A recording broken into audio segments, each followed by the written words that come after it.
Tunggu cerita bolehlah membuat tuntutan IPG bagi ulang tetap rumah September ke pejabat ulang tetap mulai 4 Oktober sehingga 31 Oktober.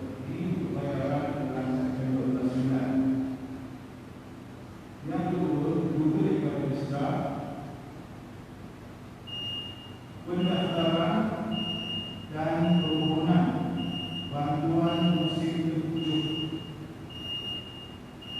Bantuan musim terpujuk kepada penguji tetap daerah Malang dan Kota Terengganu. Jadi, tuan-tuan bolehlah membuat permohonan bantuan musim terpujuk. Permohonan itu bermula 1 September dan ditutup hingga 31 Oktober 2020. Dan permohonan itu bolehlah dibuat di pejabat sejarah, pejabat sejarah Barang, pejabat sejarah Bukit Kayu, pejabat sejarah Tepuk. Dengan membawa bersama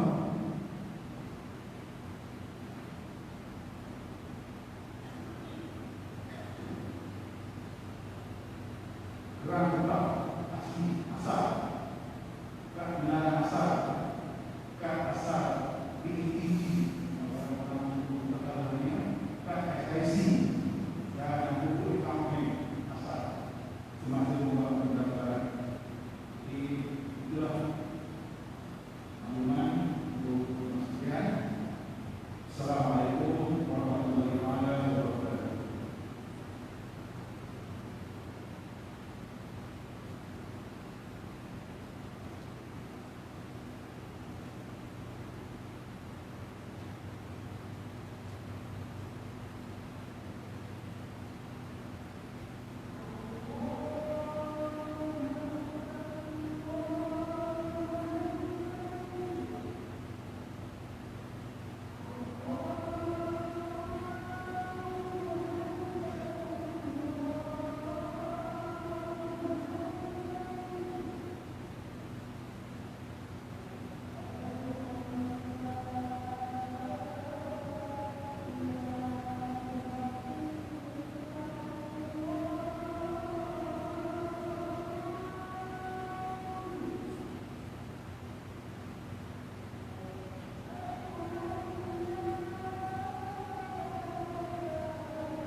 السلام عليكم ورحمة الله وبركاته.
الحمد لله الذي أرسل رسوله بالهدى ودين الحق ليظهره على الدين كله ولو كره الكافرون. أشهد أن لا إله إلا الله وحده لا شريك له، وأشهد أن محمدًا عبده ورسوله. اللهم صل وسلم وبارك على حبيبنا محمد وعلى آله وأصحابه ومن تبعهم بإحسان إلى يوم الدين. أما بعد، فيا عباد الله، أوصيكم وإياي بتقوى الله وطاعته، فقد فاز المتقون. وتزودوا فإن خير الزاد التقوى، واتقوا الله يا أولي الألباب لعلكم تفلحون. Wahai hamba-hamba Allah, saya berpesan kepada kamu dan juga kepada diri saya sendiri, bertakwalah kepada Allah dengan mengikut segala perintahnya dan meninggalkan segala larangannya. Carilah bekalan bagi kehidupan di alam dunia, sehinggalah kehidupan di alam akhirat sebaik-baik bekalan ialah dengan bertakwa kepada Allah Subhanahu wa taala. Sesungguhnya berjayalah dan selamatlah orang-orang yang bertakwa. Seterusnya marilah kita mendengar dan memahami wasiat daripada Nabi sallallahu alaihi wasallam dalam membimbing kehidupan kita di akhir zaman. Rasulullah sebelum wafatnya baginda berpesan dengan wasiat yang ringkas. Taraktu fikum amrain lan tadillu ba'di ma in tamassaktum bihima kitab Allahi wa sunnati. Rawahu Imam Malik.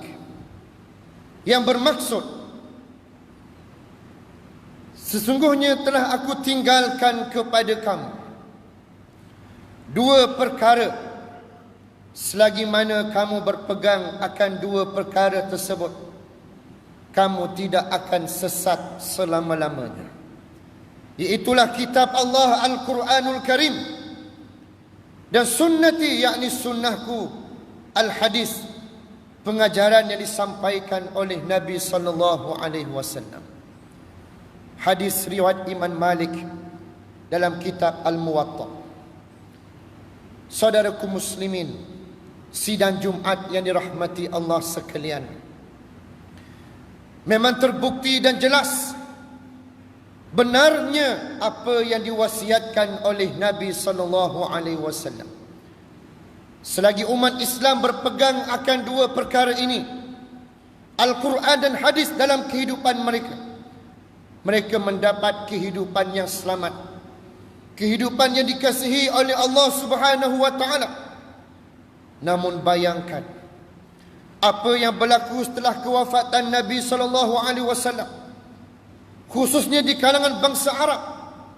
Pada awal kewafatan Rasulullah, berlakunya golongan murtad wujud di zaman tersebut. Apabila mereka tidak lagi berpegang kepada wasiat Rasulullah, maka munculnya golongan yang meninggalkan ajaran Islam, meninggalkan wasiat Rasulullah. Bukan hanya meninggalkan dari sudut amal perbuatan, tetapi mereka sanggup mengangkat senjata menentang orang-orang yang beriman, yang berpegang teguh dengan apa yang diwasiatkan oleh Nabi sallallahu alaihi wasallam.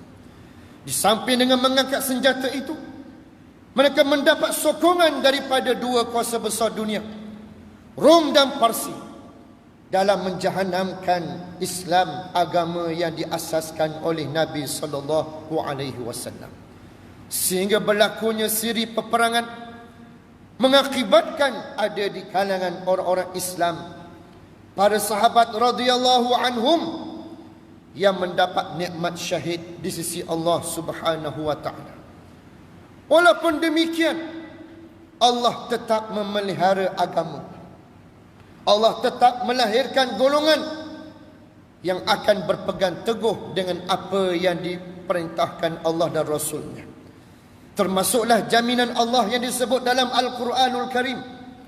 Ya ayyuhallazina amanu man yartadda minkum an dinih fasawfa ya'ti Allahu biqaumin yuhibbuhum wa yuhibbunah azillatin 'alal mu'minin a'izzatin 'alal kafirin yujahiduna fi sabilillah wa la yakhafuna lawmata laim zalika fadlullahi yu'tihi man yasha wallahu wasi'un alim.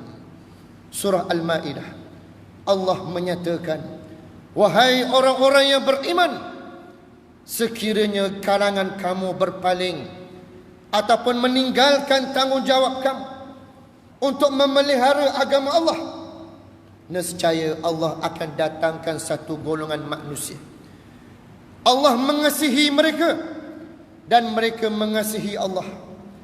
Dalam keadaan mereka beriman, sebenarnya keimanan mereka kepada Allah, lalu mereka bersifat lemah lembut, bersama dengan orang-orang yang beriman mencari gerak kerja untuk membina kekuatan umat Islam, dan dalam masa yang sama mereka bersifat tegas dan berprinsip apabila berhadapan dengan orang-orang kafir menentang agama Allah. Lalu mereka berjihad menentang musuh-musuh Allah tanpa mereka hiraukan cacian, celaan dan tindakan musuh-musuh Allah kepada mereka.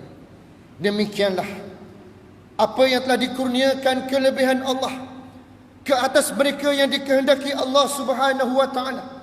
Sesungguhnya rahmat Allah begitu luas dan Allah Maha mengetahui di atas apa yang dikerjakan oleh para hamba-Nya. Saudaraku muslimin, sidang Jumaat yang dirahmati Allah sekalian, Allah Subhanahu wa taala telah pun menyatakan jaminannya kepada kita para hamba-Nya ini. Apabila kita mengasihi Allah, berpegang teguh dengan apa yang diperintahkan Allah dan yang diperintahkan oleh Rasul-Nya, Allah akan bersama dengan orang-orang yang beriman. Allah akan menaungi kehidupan mereka dengan nikmat yang melimpah ruah, termasuklah kehidupan yang selamat dan sejahtera. Namun apabila umat Islam tidak meyakini akan janji Allah, Allah menyusuli kehidupan mereka itu dengan ditimpakan kesulitan demi kesulitan, kepayahan demi kepayahan. Bahkan yang paling bimbang ialah murka Allah yang bersifat bala, yang boleh membinasakan dan boleh menghuru-harakan kehidupan umat Islam itu sendiri. Saudaraku muslimin, sidang Jumaat yang dirahmati Allah sekalian, banyaknya lakaran sejarah yang telah terlakar dalam kehidupan kita umat Islam ini, baik dari sudut mereka yang berpegang teguh dengan petunjuk Allah maupun mereka yang meninggalkan petunjuk Allah Subhanahu wa taala.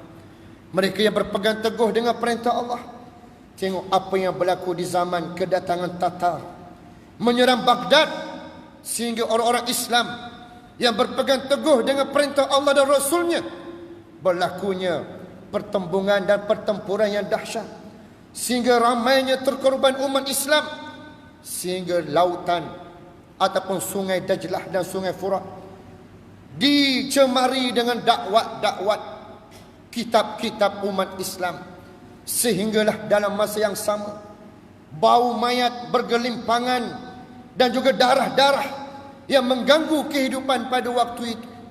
Dalam tempoh 4 tahun untuk menghilangkan bau-bau mayat tersebut, dalam tempoh yang lama untuk menjernihkan semula sungai-sungai yang dicemari dengan dakwat-dakwat hitam kitab-kitab umat Islam, akibat dijajah oleh Tatar yang begitu ganas dan rakus dengan memusuhi Islam pada waktu itu.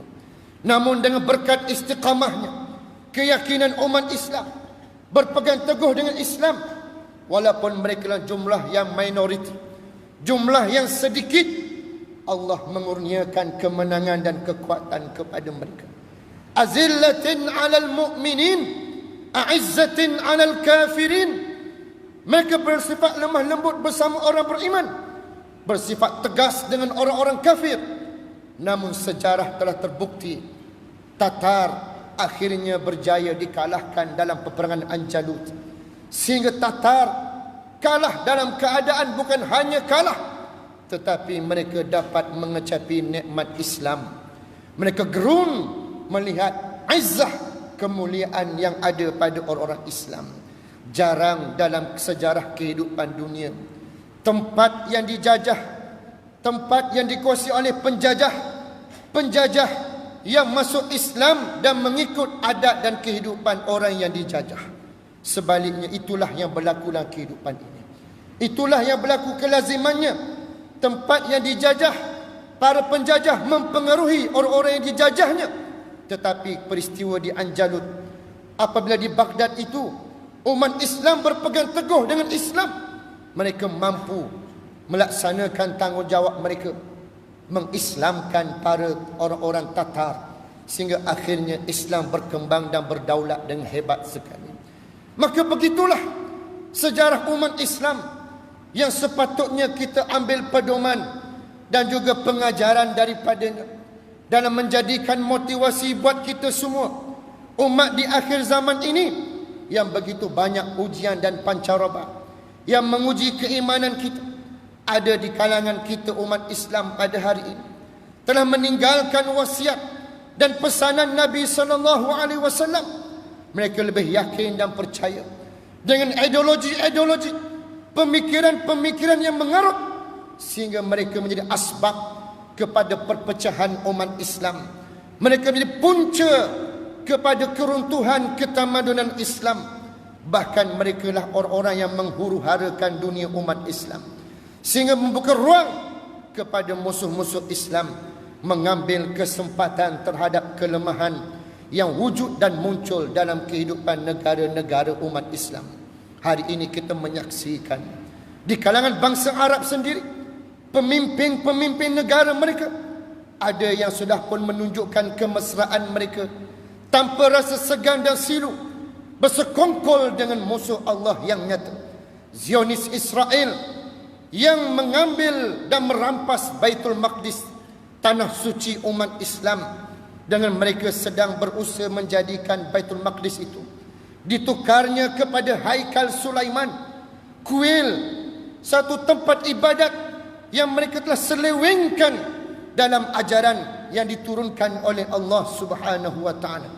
Mereka cuba memporak-perandakan dunia umat Islam dalam keadaan umat Islam yang lemah penghayatannya terhadap agama Allah yang diturunkan ini.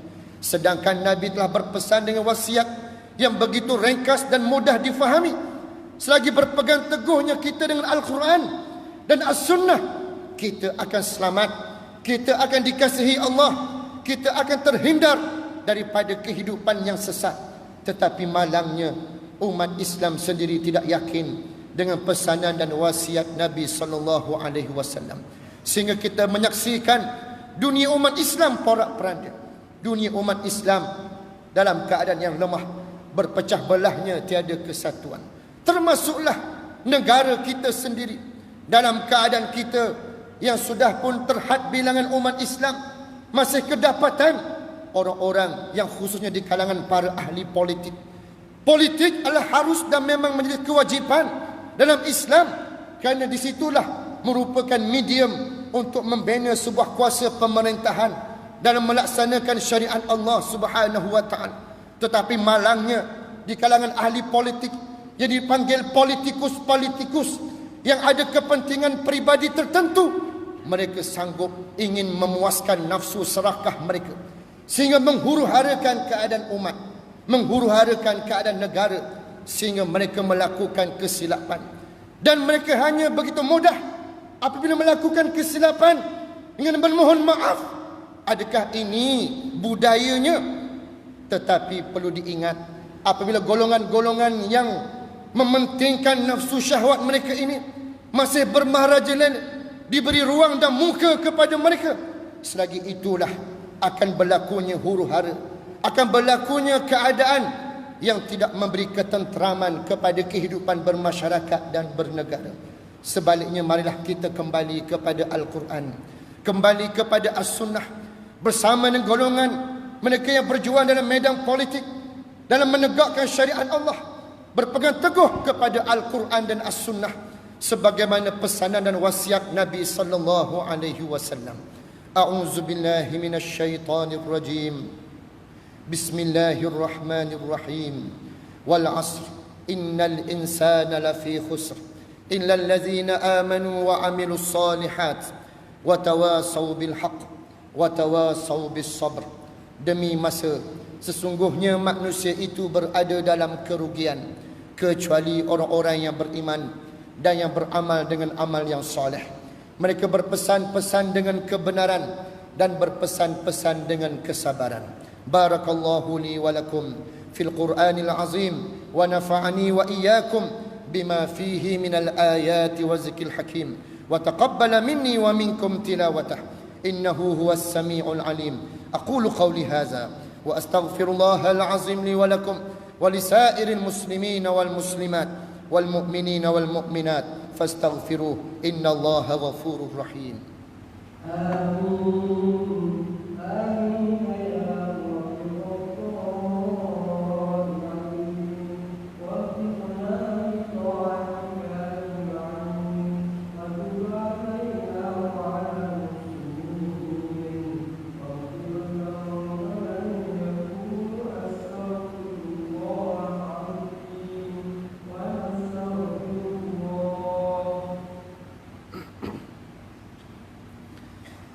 الحمد لله الذي أنعم علينا بنعمة الإسلام وفضلنا على كثير من الأمم. أشهد أن لا إله إلا الله وحده لا شريك له، وأشهد أن محمدا عبده ورسوله. اللهم صل وسلم وبارك على حبيبنا محمد وعلى آله وأصحابه ومن تبعهم بإحسان إلى يوم الدين. أما بعد، يا أيها الذين آمنوا اتقوا الله حق تقاته ولا تموتن إلا وأنتم مسلمون. Wahai orang-orang yang beriman, bertakwalah kamu kepada Allah dengan sebenar-benar takwanya, dan janganlah kamu mati melainkan dalam keadaan kamu Islam, yakni menyerah diri kepada Allah Subhanahu wa taala. Saudaraku muslimin, sidang Jumaat yang dirahmati Allah sekalian, marilah pada hari ini Sayyidul Ayyam, penghulu segala hari, kita mengambil peluang dan kesempatan selagi nyawa dikandung badan, Allah memberi ruang kepada kita untuk memperbaiki kelemahan amal kita ini. Marilah kita bermuhasabah dan bermuraqabah dengan melihat dan menghitung sejauh manakah kedudukan nilai akidah dan tauhid kita, keimanan kita terhadap perintah Allah dan Rasulnya, dan sebanyak manakah amal-amal yang telah kita usahakan untuk dijadikan bekalan bagi kita menuju ke hari akhirat, hari yang pasti kita semua akan berada di sana. Cuma berbezanya ialah saat kematian kita ini, ajal maut kita ini berbeza, tidak sekaligus, maka menandakan di sana penting dan perlunya kita sentiasa melakukan persiapan demi persiapan untuk menjadikan bekalan kita menghadap Allah dengan hati yang tenang dan sejahtera.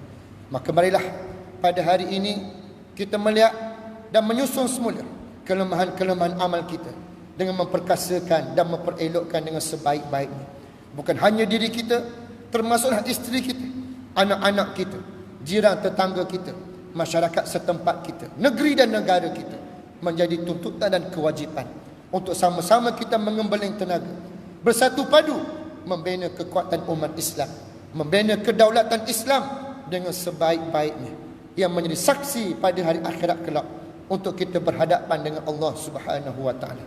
Marilah pada hari ini kita sama-sama menyahut perintah Allah dengan memperbanyakkan selawat ke atas junjungan besar kita Muhammad sallallahu alaihi wasallam.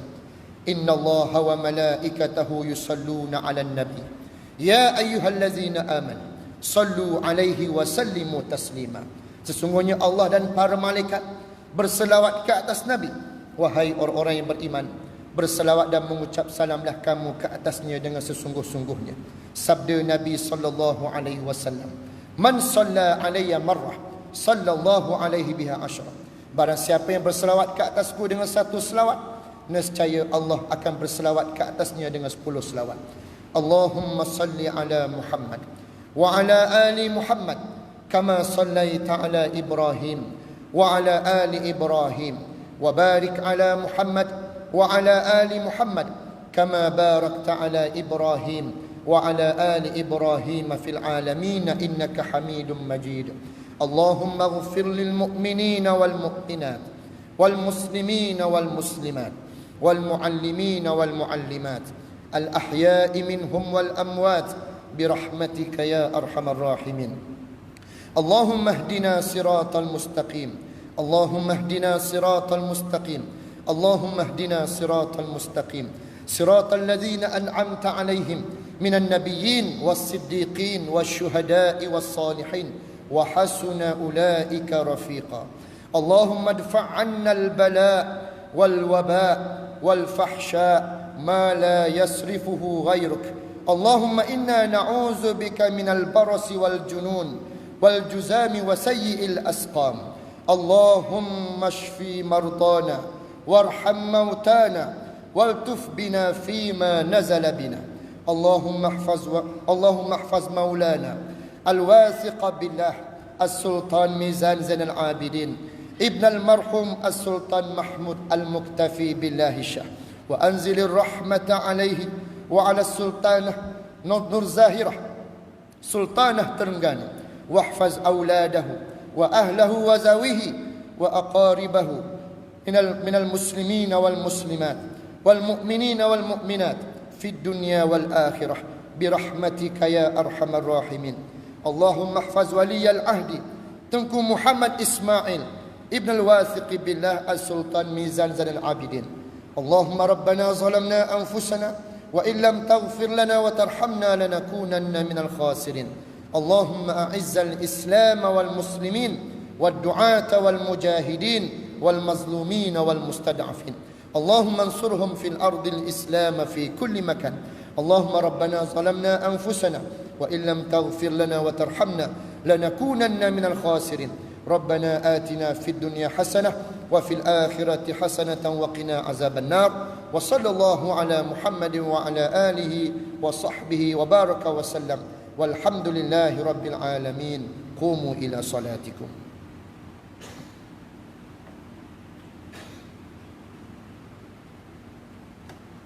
Ambo